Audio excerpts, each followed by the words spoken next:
Dans l'éclat feutré des bureaux de Veridian Dynamics, Emily, une jeune femme aussi discrète qu'efficace, passait ses journées à orchestrer le chaos administratif avec une grâce silencieuse.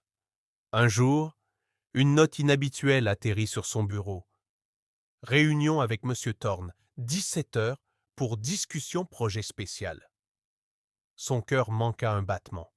M. Thorne, le PDG millionnaire, l'énigmatique fondateur de Veridian Dynamics, était une figure mythique pour la plupart des employés.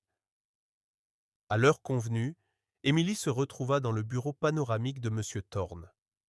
La vue sur la ville était à couper le souffle, mais ce fut son regard intense qui la captiva.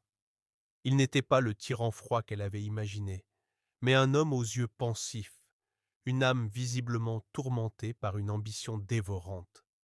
Il lui proposa un projet secret, répertorier des œuvres d'art rares qu'il possédait dans sa propriété privée.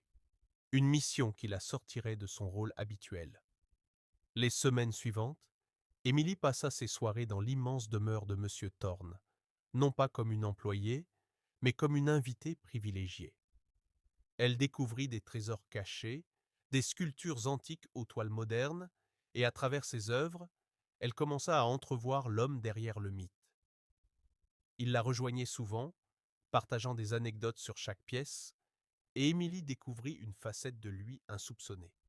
Une passion brûlante pour l'histoire, l'art et une solitude profonde. Un soir, alors qu'elle admirait une toile abstraite, Thorne la rejoignit.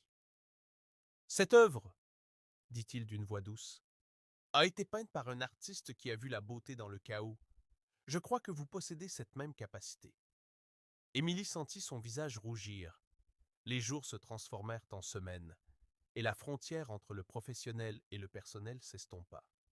Ils parlèrent de tout, de leurs rêves les plus fous à leurs peurs les plus profondes. Ils dégustèrent de bons vins. Émilie, pour la première fois, se sentait libre d'être elle-même.